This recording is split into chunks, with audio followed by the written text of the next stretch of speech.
Hello दोस्तों, आप सभी का आरवी मानवी पर स्वागत है। कक्षा शुरू करने से पहले कुछ बातों को आपको जान लेना आवश्यक है। नंबर 1, ये एसएसटी का न्यू कोर्स है जो अभी ही लॉन्च हुआ है, यानी कि 8 जुलाई तक इसका न्यूनतम लॉन्चिंग मूल्य है, यानी कि 75% इसका ऑफ है।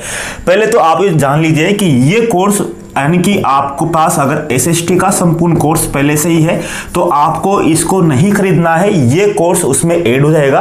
ये कोर्स उनके लिए है जो संपूर्ण एसएसटी का कोर्स नहीं लेना चाहते, यानी कि उनका लक्ष्य ये है कि उनको प्रश्न देखना है, प्रश्न विश्लेषणात्मक वीडियो देखने हैं या उनको विशेष पेपर देखने हैं, उनके लिए है। यानी कि अगर आपके पास पहले से ही कोर्स है एसएसटी का संपूर्ण वाला तो उसमें ये कोर्स आपके ऐड हो जाएगा, आपको अलग से कुछ बाय करने की जरूरत नहीं है। और आप ये बात जरूर ध्यान रखिएगा क्योंकि केवल आपको 8 जुलाई तक ही न्यूनतम आपके लॉन्चिंग मूल्य है, उसके बाद में इसका जो प्राइस है वो अपने आप ही आपके 50% रह जाएगा। अब बात करते हैं, आपको आरवी मानवी स्टडी ऐप आपने प्ले स्टोर से डाउनलोड कर लिया होगा, यानी कि ये वरिष्ठ अध्यापक के लिए, यानी कि अगर आप वरिष्ठ अध्यापक की तैयारी कर रहे हो तो बहुत ही जरूरी है कि आपके पास ये आरवी मानवी स्टडी ऐप का होना ही आवश्यक है। अब चलो आगे देखते हैं, यानी कि हम बात करेंगे समाजशास्त्र की, यानी कि इस वीडियो में हम समाजशास्त्र के विस्तार से चर्चा करेंगे। यानी कि समाजशास्त्र को पढ़ने से पहले हमें देखना होगा कि आपका सिलेबस क्या है। इससे पहले वाले वीडियो में मैंने बताया था आपको कि समाजशास्त्र में कितने प्रश्न आते हैं, कौन से प्रश्न किस तरह से पूछे जाते हैं। यानी कुल मिलाकर मैंने पहले वाले वीडियो में बात किया था कि आपके कुल मिलाकर 19 प्रश्न आते हैं। 19 प्रश्नों में से आपके 5 से 6 प्रश्न तो आपके परिभाषाओं से आते हैं। कितने? 5 से 6 प्रश्न आपके परिभाषाओं से आते हैं और आपके 3 से 4 प्रश्न आपके पुस्तकों से आते हैं। यानी कि कुल मिलाकर मोटा मोटी बोले तो आपके 19 प्रश्न में से आपके 9 से 10 प्रश्न तो आपकी परिभाषाओं और पुस्तकों से आते हैं। लेकिन यहाँ पर विश्लेषण करने से पहले आपको कुछ चीजें मैं आपको बताऊंगा, यानी कि जो पूर्व वर्षों के जो प्रश्न है उनका विस्तार से ही विवेचन करेंगे। यानी कि आपको यहाँ पर अगर मैं बात करूँ यहाँ पर, तो पहले मैं यहाँ पर 2 अध्याय लूंगा, अध्याय फर्स्ट और अध्याय सेकंड, यानी कि समाजशास्त्र का अर्थ, प्रकृति, परिप्रेक्ष्य से। दूसरा लूंगा मूल अवधारणाएं, समाज, सामाजिक समूह, परिस्थिति, भूमिका और सामाजिक परिवर्तन, इनके बारे में अध्ययन करेंगे। फिर दूसरे वीडियो में अध्याय 3, 4, 5, 6 का अध्ययन करेंगे। देखते हैं चलो आपके यहाँ पर आपके कौन कौन से क्वेश्चन आए थे अभी तक एग्जाम में। पहले मैं अध्ययन करता हूँ, आपके 2022 का पेपर लेता हूँ, यानी कि आपके 2022 के पेपर में आपके कौन से क्वेश्चन पूछे गए थे। आप सभी को पता है इस तरह से आपके पेपर आता है, किस तरह से आपको खोलना होता है, यानी कि 10-15 मिनट पहले आपको पेपर मिल जाता है, लेकिन आपको निर्देश पढ़ने होते हैं कि आपको किस तरह से आपको ये पेपर हल करना है। अब मैं 2 अध्याय से कौन कौन से क्वेश्चन पूछे गए उनके बारे में देखता हूं। पहला क्वेश्चन देखो, यहाँ पर आप आराम से देखना, किसने समाजशास्त्र को सामाजिक स्थिति और सामाजिक गतिकी में बांटा है। अब यहाँ पर 4 विद्वान है। नंबर 1 है आपके काम्टे, दूसरा है जॉनसन, तीसरा है बोटोमोर, नंबर है 4 मैकावेल। अब यहाँ बात आती है, अगर सामाजिक स्थिति की सामाजिक गतिविधि में किसने समाजशास्त्र को बांटा है, तो इसका आंसर तो वैसे काम्टे है, लेकिन आपको बार बार में आपको मैकावेल तो मिलेगा। इसे मैकावेल समाजशास्त्र का बहुत ही प्रसिद्ध दार्शनिक था।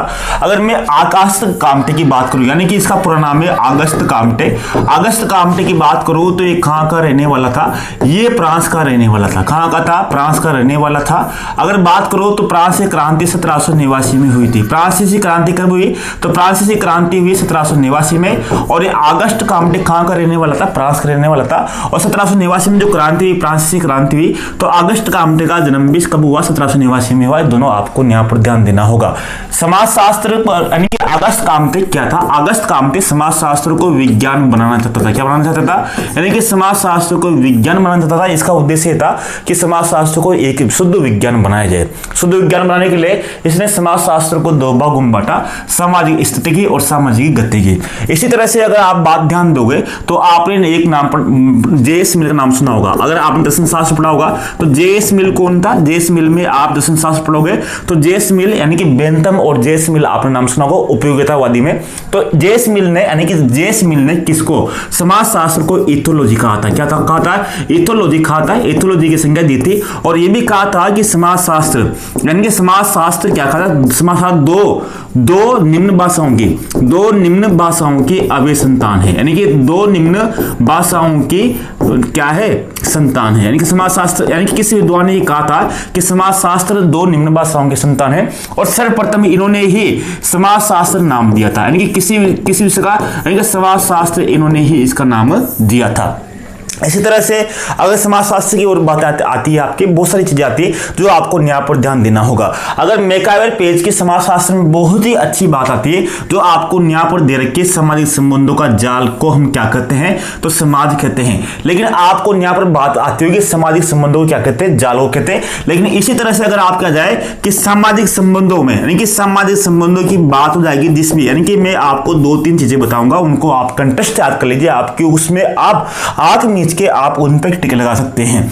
अगर मैं बात करूं यहां पर, तो नंबर 1, अगर आपके सामाजिक संबंधों की बात हो जाए, सामाजिक संबंध जिस भी परिभाषा में आ जाए सामाजिक संबंध, तो सामाजिक संबंध जिसमें भी आ जाएगा उसका मतलब है कि वो परिभाषा आपके मैकाइवर एंड पेज ने दी है, मैकाइवर और पेज ने वो परिभाषा दी है, ठीक है। इसी तरह से अगर आपके सामाजिक तथ्य आ जाए, यानी कि जिस भी परिभाषा में आपके सामाजिक तथ्य आ जाए, सामाजिक तथ्य आ जाए, उसका मतलब है कि वो परिभाषा आपके दुर्किम ने दी है। किसने दी है, वो दुर्किम ने दी है। इसी तरह से अगर आपकी कोई परिभाषा, यानी कि आपके सामाजिक क्रियाएं, यानी कि सामाजिक क्रिया आ जाए, आपके सामाजिक क्रिया आ जाए, तो सामाजिक क्रियाओं का मतलब है कि जिस भी परिभाषा में आपकी सामाजिक क्रियाएं आ जाएगी तो मतलब है वो परिभाषा आपके वेबर ने दी है। किसने दी है, वो वेबर ने दी है। तो ये इसी तरह से अगर आपके सामाजिक अंतरक्रियाओं का आ जाएगा, तो अंतरक्रियाओं का मतलब है कि वो परिभाषा आपकी गिन्सबर्ग ने दी है। किसने दी है, गिन्सबर्ग ने वो परिभाषा दी है। ये चीजें आपको ध्यान देनी होगी। इसी तरह से अगर मैं बात करूं तो आपके ये एक बात है कि शुद्ध समाजशास्त्र, अगर मैं बोलूं शुद्ध समाजशास्त्र की अवधारणा किसने दी, तो शुद्ध समाजशास्त्र की अवधारणा किसने दी थी, ये भी क्वेश्चन आपको ध्यान रखना है। तो शुद्ध समाजशास्त्र की अवधारणा वार्ड ने दी थी। किसने दी थी, वार्ड ने। तो ये वार्ड नामक विद्वान ने दी थी। अब आपको किससे याद करना होगा कि आप शुद्ध वर्ड लिखो। क्या लिखो, शुद्ध वर्ड लिखो, वर्ड यानी कि शब्द लिखो। तो शुद्ध वर्ड लिखो का मतलब ये है कि शुद्ध समाजशास्त्र की किसने दी, तो शुद्ध वर्ड से क्या होगा, आपके वार्ड हो गया, तो शुद्ध समाजशास्त्र की ये हो गए। इसी तरह से अगर मैं बात करूं तो आपके अलग अलग है, यानी कि जैसे ये चीजें आपको यहाँ से क्वेश्चन ध्यान हो गया होगा। 2 क्वेश्चनों से आपको ध्यान होगा कि समाजशास्त्र के बारे में, इन चीजों के बारे में आपको पढ़ना है कि सामाजिक गति, सामाजिक गति में किसने बांटा, आपके मैकाइवर आ गया, आपके समुदाय आ गया, संस्था आ गई। अगर मैं बात करूं अब यहाँ पर, आप यहाँ पर एक चीज ध्यान देना है। अब ये दूसरे क्वेश्चन में ही आपको एक चीज स्पष्ट हो रही है। मैंने पहले भी आपके विश्लेषण वाली वीडियो में बताया था। अगर आप यहाँ पर ध्यान दोगे तो आप यहाँ पर ध्यान दीजिएगा। देखो यहाँ पर आपके चार ऑप्शन है। पहला है आपके समुदाय, दूसरा है आपकी संस्था, तीसरा है आपके समाज और चौथा है आपकी समिति। अगर आप 4 ऑप्शन में देखोगे तो इसमें कहा गया है कि सामाजिक संबंधों के जाल को हम क्या कहते हैं। तो आप इसमें देखोगे 2022 का क्वेश्चन है, तो आप इन चारों में देखोगे तो समाजशास्त्र के जो आपके सिलेबस है उसमें से केवल समाज ही आपके सिलेबस में है, बाकी 3 आपके सिलेबस में नहीं है। तो यानी कि जो भी आपके सिलेबस में जो भी ऑप्शन में जो रहेगा वही आपका 100% सही होता है। इससे पहले भी मैंने आपकी विश्लेषण वाली वीडियो में बताया था और वहां प्रश्न दे रखे तो उनको बारे में बताया था। तो ये चीजें आपको यहाँ पर ध्यान देनी होगी। ये 4 ऑप्शन में से अगर आप ये तय कर पाते हैं कि आपके कौन से ऑप्शन में आपका सिलेबस वाला है तो ही आपका ऑप्शन सही रहता है। ठीक है, इसके बाद में बात करते हैं, आगे चलते हैं, आगे देखते हैं कौन कौन से क्वेश्चन है आपके। देखिए यहाँ पर अब ये क्वेश्चन है कि गेमेनसाइप्ट और गेसलसाइप्ट समाज को 2 प्रकार है, समाज के 2 प्रकार किसने बताया, यानी कि 2 प्रकार आप देखोगे। ये क्वेश्चन में बहुत सी बार आ चुका है कि गेमेनसाइप्ट और गेसलसाइप्ट। आप देखो पीछे ट है, यहाँ पे पीछे ट है, दोनों में पीछे ट है, ट से क्या बनेगा, टोनिज। यानी कि अगर आप यहाँ देखोगे गेमाइनसाइप्ट यानी गेमाइनसाइप्ट और गेमाइनसाइप्ट आप देखोगे तो पीछे ट है और पीछे गेसलसाइप्ट में भी ट है। ट से आपके क्या बन रहा है, टोनिज। क्या बन रहा है, आपके टोनिज बन रहा है। यानी कि टोनिज ने समाजशास्त्र की समाज के 2 प्रकार बताए थे, गेमेनसाइप्ट और गेसलसाइप्ट। आप दुर्किम के बारे में जानते होंगे, इन्होंने सामाजिक तथ्य की बात की थी, दुर्किम ने सामाजिक क्रियाओं की बात की थी, कार्ल मार्क्स ने आपको पता होगा पूंजीपति यानी कि श्रमिक 2 वर्गों की बात की थी, सर्वबड़ा वर्ग की बात की थी। इसने एंजल्स के साथ मिलकर एक तरह से पूंजीपतियों के विरुद्ध एक अलग किताबों की यानी कि प्रेरणा की थी। इसने कहा कि जो भी परिवर्तन होगा समाज में वो श्रमिक वर्गों के माध्यम से ही होगा। कार्ल मार्क्स के बारे में आपकी ज्यादा कुछ नहीं है तो इसके बारे में ज्यादा पढ़ेंगे नहीं। इसके बाद में किसने प्राथमिक समूह के अवधारणा का प्रयोग अपनी पुस्तक सोशल ऑर्गेनाइजेशन किया। अब यहाँ पर 2 क्वेश्चन आपके सही हो रहे हैं, यानी कि क्वेश्चन आपके यही काम आते हैं। नंबर 1 तो आपको पता होगा कि नंबर 1 तो क्वेश्चन नहीं आएगा कि सोशल ऑर्गेनाइजेशन पुस्तक किसकी है। नंबर 1 तो ये क्वेश्चन आ चुका है आपके कि सोशल ऑर्गेनाइजेशन यानी सोशल ऑर्गेनाइजेशन पुस्तक किसकी है। तो आपको ये पता होगा तो सोशल ऑर्गेनाइजेशन पुस्तक आप जानते होंगे तो एक पुस्तक आपके चार्ल्स कुले की है। किसकी ये चार्ल्स कुले की पुस्तक है। अब आपको यहाँ चार्ल्स कुले की पुस्तक है, तो इन्होंने ही सर्वप्रथम प्राथमिक समूह की अवधारणा का प्रयोग, यानी कि अगर बात करें तो चार्ल्स कुले ने ही सर्वप्रथम प्राथमिक समूह की अवधारणा का प्रयोग अपनी पुस्तक में किया था, सोशल ऑर्गेनाइजेशन में। इसी तरह से गिडिंग, समनर और ओगबोर्न, आपको पता हो ओगबोर्न कौन था? ओगबोर्न आप जानते हो सामाजिक परिवर्तन के जो सिद्धांत थे, सामाजिक परिवर्तन के सिद्धांत में सांस्कृतिक विलंबना, यानी कि सांस्कृतिक विलंबना से संबंधित थे। अगर आप देखोगे तो समूह में आप ओगबोर्न को कहीं भी नहीं पढ़ोगे, समय को जरूर पढ़ सकते हो आपको अंत समूह और बाह्य समूह के बारे में, यानी कि अंत समूह और बाह्य समूह समनर के ही देन है। इन्होंने ही कहा था कि कौन सा समूह है, अंत समूह और बाह्य समूह। अर्ध समूह है, अर्ध समूह की अवधारणा भी है। अगर आप समूह की बात करोगे तो अलग अलग समूह होते हैं, प्राथमिक समूह भी होते हैं, द्वितीय समूह भी होते हैं। प्राथमिक समूह का मतलब होता है जिनसे अपन निकट संबंध होता है, जैसे परिवार हो गया, अपना पड़ोस हो गया, विद्यालय हो गया, जिनसे हमकी भावना होती है। हमकी भावना का मतलब है कि उनसे हम आपस में जुड़े हुए होते हैं, जैसे जो बिल्कुल नजदीक होते हैं वो होते हैं हमारे प्राथमिक समूह। और जिनसे हम बाहर से उनसे हमकी भावना नहीं होती है उनको बोलते हैं द्वितीय समूह। बहुत से अलग अलग समूह भी है जिनके बारे में मैंने आपको वीडियो में विस्तार से बता रखा है। इसके बाद में आप क्वेश्चन देखोगे, यहाँ पर देखो आप क्वेश्चन परिभाषा आपकी यहाँ पर, एक सामाजिक भूमिका व्यक्ति का किसी समूह परिस्थिति में व्यवहार का प्रतिमान है जिससे उसकी आशा की जाती है, ये किसने कहा था? अगर आप सामाजिक भूमिका के बारे में जानते होंगे तो इसके बारे में दो टॉपिक है, सामाजिक भूमिका और परिस्थिति। यानी कि अगर आपके पास भूमिका है तो उसके साथ आपकी परिस्थिति भी है, यानी कि भूमिका और परिस्थिति दोनों साथ हाथ में है। यानी कि जैसे आपकी परिस्थिति रहेगी वैसे ही आपको भूमिका निभानी पड़ेगी। जैसे मान लीजिए परिस्थिति दो तरह की होती है। परिस्थिति एक तो होती है आपकी प्रदत्त का मतलब जो जन्मजात होती है, और एक होती है अर्जित। प्रदत्त का मतलब ये है कि जो आपको जन्मजात, जैसे मान लीजिए आज आप जिस जाति में पैदा हुए हो तो आपको वही आपको परिस्थिति मिलेगी। जैसे मान लीजिए कोई अगर नाई जाति में पैदा हुआ है तो बाल काटने का काम करेगा, कोई कुमार में पैदा हुआ है तो मिट्टी बनाने का काम करेगा, या फिर कोई ब्राह्मण में पैदा हुआ है तो पुजारी का काम करेगा, या फिर कोई सैन्य समाज में यानी कि राजपूत में हुआ है तो वो राजपूत यानी कि पुराने समय में यानी कि सैनिक सेवा करेगा।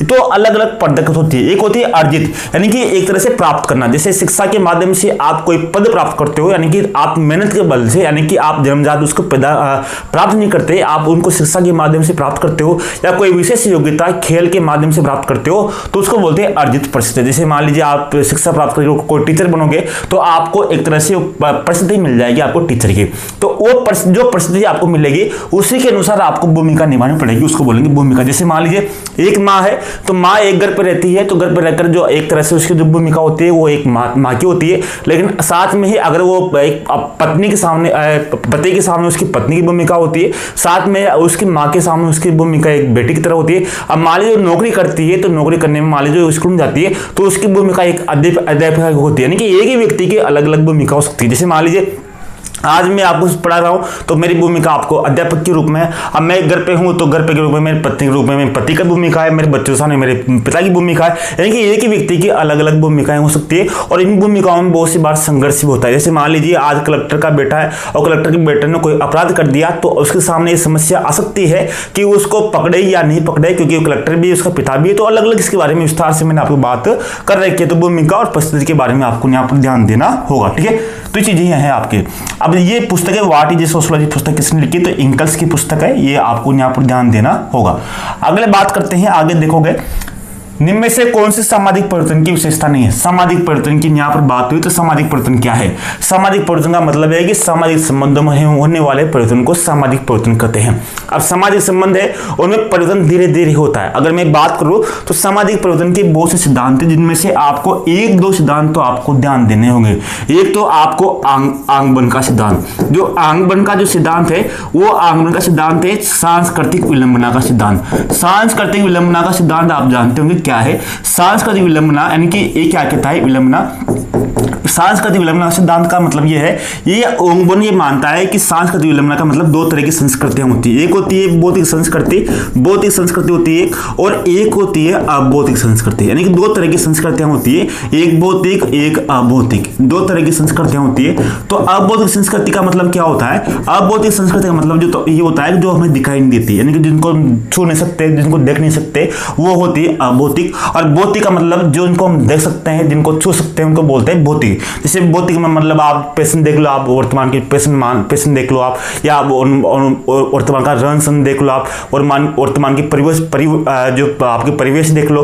और अभौतिक का मतलब जैसे प्रथा है, आपके रूढ़ियां है, या आपके रीति रिवाज है, वो आपके अभौतिक है। तो आगमन ये कहता है कि जो भौतिक संस्कृति में ना वो परिवर्तन जल्दी होता है। जैसे मान लीजिए आपके रहन सहन का जो परिवर्तन है बहुत जल्दी हो गया, जैसे आधुनिक परिवर्तन बहुत, आपके कपड़े पहनने का जो डिजाइन है बहुत जल्दी हो रहा है, लेकिन जो परंपराएं हैं, जो परंपराएं रीति रिवाज है, वो भी धीरे धीरे परिवर्तन हो रही है। अभी भी आप देखो इतनी संस्कृति बदल चुकी है, लेकिन अभी वर्तमान समय में मौसर होते हैं, अभी भी देश प्रथा है, अभी भी बाल विवाह है, अभी भी प्रथा है, यानी कि प्रथा बहुत सी संस्कृतियां ऐसी रीतियां हैं जिनमें उस हिसाब से परिवर्तन नहीं हुआ जिस हिसाब से भौतिक परिवर्तन में परिवर्तन हुआ है। तो यानी कि इसका कहना का मतलब ये है कि भौतिक संस्कृति की तुलना में अभौतिक संस्कृति पीछे रह जाती है, तो उसको बोलते हैं विलंबना। यानी कि इसमें भौतिक संस्कृति में तो तीव्र गति से परिवर्तन होता है और अभौतिक संस्कृति में धीरे धीरे परिवर्तन होता है। इस कारण ये अभौतिक संस्कृति भौतिक संस्कृति की तुलना में पीछे रह जाती है, जिसको बोलते हैं विलंबना, यानी कि सांस्कृतिक विलंबना। तो इसमें ही संघर्ष होता है, ये अलग अलग है। तो सामाजिक परिवर्तन तो प्रत्येक व्यक्ति से, यानी कि ये व्यक्ति से संबंधित नहीं है, ये समाज से संबंधित है, ये सार्वभौमिक है, यानी कि सार्वभौमिक मतलब सब जगह है। चाहे सार्वभौमिक का मतलब ये कि भारत में भी है, अमेरिका में भी है, ऑस्ट्रेलिया में भी, सब जगह ये मौजूद है। सामाजिक परिवर्तन सब जगह होता है, यानी ठीक है। इसी तरह से स्वाभाविक और अवश्यंभावी है, यानी कि सामाजिक परिवर्तन हमेशा होगा, किसी भी तरह न किसी न तरह से होगा, और इनकी गति एक समान नहीं है। यानी कि सामाजिक परिवर्तन की गति क्या है, एक समान नहीं। जैसे आप देखोगे भौतिक संस्कृति की जो परिवर्तन की गति वो ज्यादा है, इसकी कम है, यानी कि इसकी गति एक समान नहीं होती है। ठीक है, इसके बाद में देखो इन प्रश्नों को मैं बाद में दिखाऊंगा, क्योंकि मैं आपको अध्याय 1 और अध्याय 2 के ही प्रश्न दिखा रहा हूं।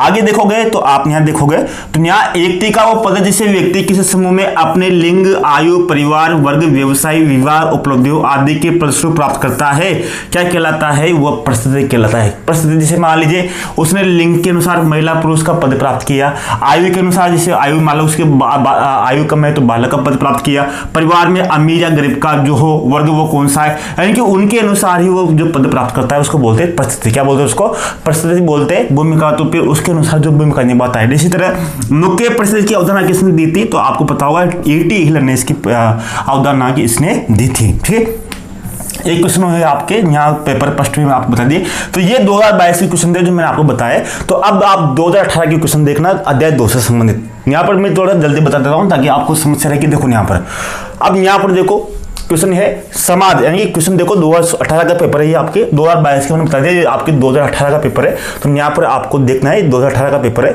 तो यहाँ पर देखने की कोशिश करना, ये 2018 का पेपर है। अब देखो यहाँ पर परिभाषा आ गई वापिस आपके, समाज एक स्वयं संघ है, संगठन है, औपचारिक संबंधों का एक योग है। अब देखो यहाँ पर, यहाँ परिभाषा में आपकी बहुत से आपकी विशेषताएं छुपी हुई है। देखो नंबर 1 क्या, समाज स्वयं एक संघ है, नंबर 1 संगठन भी है, औपचारिक संबंधों का ऐसा योग है जिसमें सहयोग देने वाले व्यक्ति परस्पर संबंधों द्वारा जुड़े होते हैं। ये परिभाषित किसने किया, तो किसने किया, अब संबंध आ गए, यानी सामाजिक संबंधों की जिसमें बात आ जाएगी वो आपकी परिभाषा किसकी रहेगी, आपकी मैकावर एंड पेज की रहेगी। अब इंगल्स की कौन सी पुस्तक के बारे में पढ़ा था अपन ने, व्हाट इज सोशियोलॉजी, इसकी पुस्तक थी, आपको पता होगा व्हाट इज सोशियोलॉजी। और मैकावर पेज की जो पुस्तक है वो कौन सी है आपकी, वो सोशियोलॉजी है, यानी समाज ही इसकी पुस्तक है। ठीक है, आगे बात करते हैं, आगे देखेंगे। आगे आप देखोगे तो यहाँ पर आपको बहुत से क्वेश्चन मिलेंगे। जैसे आप देखो यहाँ पर, अब आपके यहाँ पर आया कि आपके इनमें से कौन सा एक विचारक सामाजिक परिवर्तन के रे के सिद्धांतों से संबंधित नहीं है, तो रे के सिद्धांत से आपके परिवर्तन संबंधित नहीं है। तो आपके देश से सांस्कृतिक विलंबना का सिद्धांत कौन सा है, ओंगबोन का था। इसी तरह रे के सिद्धांत आपके सर्वकुन का था। ये अलग अलग क्वेश्चन है जिनके बारे में मैं आपको बाद में बताऊंगा। अब आगे देखिए, यहाँ है देखो, यहाँ पर आगे आपका क्वेश्चन ये देखो, मैंने कहा था समाज शास्त्र अंतर क्रियाओं, अंतर संबंधों, उनकी दशाओं, परिणामों को अध्ययन है। अगर आपके अंतर क्रियाएं आ जाए तो आपका आंसर क्या रहेगा, तो आपका आंसर गिन्सबर्ग रहेगा। देखो आंसर मिल गया आपको, मैंने आपको बताया सामाजिक तथ्य रहेगा तो आपको दुर्ग में रहेगा, आपकी सामाजिक क्रियाएं रहेगी तो आपकी उसका आंसर मैक्सबर्ग रहेगा। अगर आपके आंसर अंतर क्रियाएं रहेगा तो आपका आंसर उसका गिन्सबर्ग रहेगा। अगर आपके सामाजिक संबंध रहेंगे तो उनका आंसर आपका मैक्सबर्ग रहेगा। इसी तरह जब कोई व्यक्ति दो या दो से अधिक विरोधाभासी भूमिकाओं का दायित्व को धारण करता है तो उसे क्या कहते हैं, भूमिका संघर्ष। जैसे मैंने आपको बताया, जैसे एक कलेक्टर है तो उसके कलेक्टर का जो उदाहरण दिया था बेटे का, तो वो है जैसे एक न्यायाधीश है, उसके सामने उसका बेटा ही आ जाए तो उसको न्यायाधीश का फर्ज निभाना है और अपने पिता का भी फर्ज निभाना है, तो संघर्ष तो होगा इसी, ठीक है। इसी तरह जब कभी दो या दो से अधिक व्यक्ति एक साथ मिलते हैं, एक दूसरे पर प्रभाव डालते हैं तो एक समूह का निर्माण करते हैं। ये परिभाषा किसने दी थी, तो ये आपके समूह की परिभाषा थी जो दी थी, ठीक है। इसी तरह से समाज का वैज्ञानिक, अब यहाँ पर आ गया, समाज को वैज्ञानिक अध्ययन के विचार के प्रणेता कौन थे, तो वैज्ञानिक अध्ययन के प्रणेता आपके कौन थे, ऑगस्ट कॉम्टे थे। क्वेश्चन वही है, क्वेश्चन वही लोट के आने, बस आपको समझना है। प्राथमिक समूह में सामाजिक संबंधों का अर्थ है यानी कि संबंध अपने आप में संपूर्ण होते हैं, क्या है, यानी कि अपने आप में संपूर्ण होते हैं, एक क्वेश्चन है आपके। इसी तरह से आपके अर्जित परिस्थिति, यानी कि अर्जित परिस्थिति निर्धारित होती है, पूरे क्वेश्चन वही है, यानी कि एक बार आपने क्वेश्चन को समझ लिया ना तो आप क्वेश्चन पढ़ते कौन सा पेपर आए आप उनको हल कर सकते हो। अब देखो मैं यहाँ ऐसे हल कर रहा हूँ, मुझे थोड़ी याद था लेकिन मैं आपको सामने हल कर रहा हूँ। तो अर्जित परिस्थिति मैंने आपको कहा था कि परिस्थितियां दो तरह की होती है, जिसमें मैंने आपको कहा था एक तो आपकी अर्जित होती है, एक आपकी कौन सी होती है, प्रदत्त होती है। प्रदत्त कौन सी होती है, प्रदत्त यानी कि जन्मजात। अब प्रदत्त में बात करें ना, अर्जित की बात हो रही है तो आयु भी आपकी जन्मजात होती है, आपकी जाति भी जन्मजात होती है, आपकी लिंग भी जन्मजात होता है, लेकिन शिक्षा के माध्यम से आप कोई भी चीज प्राप्त कर सकते हो, यानी कि लिंग के माध्यम से। आप स्त्री या पुरुष में आप पैदा हो गए तो आपको जीवन भर स्त्री या पुरुष में ही रहना पड़ेगा। अगर आप जिस जाति में पैदा हुए हो तो आपको उसी जाति में रहना पड़ेगा। आपकी आयु जिस अनुसार है तो आपको उसी अनुसार आपकी आयु रहेगी, आप एकदम अपनी आयु को बदल नहीं सकते, लेकिन शिक्षा के माध्यम से आप कुछ बदल सकते हो। यानी कि आज आप ये हो तो आप बहुत अच्छी शिक्षा प्राप्त करके आप 20 साल में IAS कलेक्टर भी बन सकते हो, यानी कि आप बहुत कुछ बदल सकते हो। तो यही चीज है जिसे अर्जित परिस्थिति कहलाती है, ठीक है। आगे बात करता हूं 2016 के पेपर में कौन कौन से क्वेश्चन पूछे गए थे। 2016 में देखोगे, अब यहां पर देखो 2016 में क्वेश्चन देखो, समाजशास्त्र की वास्तविक प्रकृति के बारे में सही नहीं है। समाजशास्त्र एक विशुद्ध विज्ञान है, समाजशास्त्र एक मूर्त विज्ञान है, एक अमूर्त विज्ञान है, ये अनुभाविक विज्ञान है। यानी कि 4 क्वेश्चन है जिसमें से एक आपकी गलत सही नहीं है, तो सही नहीं है यानी कि मतलब यही आपका सही था। लेकिन दोनों यानी कि एक विशुद्ध विज्ञान भी मानते हैं, समाजशास्त्र को विशुद्ध विज्ञान मानने वाले जैसे मैक्स वेबर है, दुर्केम है, ऑगस्ट कॉम्टे आदि विद्वान समाजशास्त्र को विज्ञान मानते हैं, और बहुत से विद्वान इसको अमूर्त विज्ञान मानते हैं, क्योंकि सामाजिक संबंध जो समाजशास्त्र है वो सामाजिक संबंधों का अध्ययन करता है और समाज ही इसकी वस्तु है और समाज को हम देख नहीं सकते, यानी कि समाज को हम देख नहीं सकते और समाज को देख नहीं सकते, समाज को आप देख नहीं सकते और देख नहीं सकते तो समाज क्या है, तो समाज एक अमूर्त है। तो क्या है, एक अमूर्त है। अमूर्त होने के कारण समाजशास्त्र की जो विषय वस्तु है वो अमूर्त ही है, अमूर्त नहीं है, ठीक है। इसी तरह से इनमें समूह में कौन से एक विशेषता रॉबर्ट विल स्टेड ने अपनी पुस्तक द सोशल ऑर्डर में किया था। अगर मैं बात करूं तो आपको विल स्टेड के बारे में आपको बहुत से क्वेश्चन मिलेंगे, जैसे इन्होंने कहा था कि परिस्थितियों के बिना कोई भूमिका नहीं हो सकती और भूमिकाओं के बिना कोई परिस्थिति नहीं हो सकती। विल स्टेड की बहुत ही अच्छी परिभाषा है, एक पुस्तक आपको ध्यान रखनी है, कौन सी, आपको द सोशल ऑर्डर आपको ध्यान रखना है। दो से अधिक व्यक्ति एक दूसरे प्रति प्रकार व्यवहार करते हैं जो अव्यक्तिगत विशिष्ट हित प्रधान व्यक्ति पर आधारित होते हैं तो क्या कहलाता है, यानी कि दो या दो से अधिक व्यक्ति एक दूसरे के प्रति इस प्रकार व्यवहार करते हैं कि जो अव्यक्तिगत विशिष्ट हित प्रधान व्यक्तिगत योग्यता पर आधारित होता है वो क्या कहलाते हैं, तो वो द्वितीय समूह कहलाते हैं। यानी कि जिसमें अव्यक्तिगत संबंध है, यानी कि उसमें बस फॉर्मेलिटी हो, जिसे ऑफिस में जाते हैं, यानी कि अव्यक्ति यानी कि आमने सामने का संबंध हो ना तो प्राथमिक समूह है, जिसमें हम की भावना हो, लेकिन जिसमें हम आमने सामने की कोई भावना नहीं हो, अव्यक्तिगत संबंध हो, हित प्रदान हो, यानी कि उसके बिजनेस करने का आइडिया हो, तो वो द्वितीय समूह कहलाते हैं, ठीक है। इसी तरह से आप देखोगे यहाँ पर, आप यहाँ देखो केवल परिवर्तन जो सामाजिक संगठन में होते हैं, समाज की संरचना प्रकारों में होते हैं, क्या कहलाते हैं, तो आपको पता है कि आपके टॉपिक में सामाजिक नियंत्रण तो है ही नहीं, इसी तरह से आपके टॉपिक में समाजीकरण है ही नहीं, केवल दो ही बचे हैं आपके, सामाजिक परिवर्तन और सामाजिक भूमिका। तो ये सामाजिक संरचनाओं में होने वाले परिवर्तन को क्या कहते हैं, सामाजिक परिवर्तन ही कहते हैं। इसका आंसर सही ये रहेगा। ये मैंने आपको यहाँ पर विस्तार से बता दिया है, तो चीजों को आपको यहाँ पर ध्यान से देखना है, ठीक है। ये क्वेश्चन थे आपकी अध्याय 1 से अध्याय 2 से, ठीक है। ये चीजें जहां कहीं भी जीवन है वहां समाज है, किसने कहा, ये कहा आपके मेकावरिन पेज ने, ये परिस्थिति पूंजी आपकी आ जाएगा, ठीक है। ये ही क्वेश्चन आपके बार बार में, तो ये चीजें आपको यहाँ पर समझनी है कि किस तरह से आपको यहाँ पर यानी कि बताने की कोशिश ये की है कि समाजशास्त्र में आपको अध्याय 1 और 2 से जो यानी कि मैंने आपको यहाँ पर करवाया उनको आपको अच्छे से देखना है, ठीक है। ये दो पार्ट है आपके कौन कौन से, यानी कि आपके है एक पार्ट तो कौन सा मैंने करवाया, समाजशास्त्र का अर्थ, प्रकृति और परिप्रेक्ष्य। दूसरा समाज, सामाजिक समूह, परिस्थिति, भूमिका और सामाजिक परिवर्तन। इनके बारे में जो क्वेश्चन आए थे उनके बारे में मैंने आपको बताया था कि सामाजिक समूह, समाज कौन कौन से, इनके बारे में आपको बता दिया। यानी कि इनके बारे में आप थोड़ी बहुत नॉलेज तो हो ही गई, प्रश्नों के बारे में नॉलेज हो ही गई कि सामाजिक परिवर्तन के बारे में आपने ओमबर्ग का सिद्धांत देखा, आपने परिस्थिति भूमिका के बारे में देखा, आपने सामाजिक समूह के बारे में देखा, समाज के बारे में देखा, अर्थ प्रकृति के बारे में देखा। यानी कि मोटा मोटी आप समझ चुके हैं कि समाज के बारे में किस तरह से क्वेश्चन आ रहे हैं। अगले वीडियो में आप बिल्कुल समझ जाओगे जाति वर्ग क्या है, सामाजिक समस्याएं क्या है, वर्ण आश्रम धर्म पुरुषार्थ क्या है और विवाह परिवार क्या है। यानी कि आपकी एक बिल्कुल समझ हो जाएगी प्रश्नों की प्रकृति के बारे में। तो आपको एग्जाम की दृष्टि से बहुत ही महत्वपूर्ण काम आएगा कि आपको किसे हल करने हैं। नेक्स्ट वीडियो में इन तीनों चारों अध्यायों के बारे में बात करेंगे ताकि आपको विस्तार से आपको समझ में आए कि समाजशास्त्र को पढ़ना किस तरह से। इस बार समाजशास्त्र का उद्देश्य ये क्यों होना चाहिए कि आपके पूरे में से पूरे नंबर आए। तो धन्यवाद, मिलते हैं आपके नेक्स्ट वीडियो में।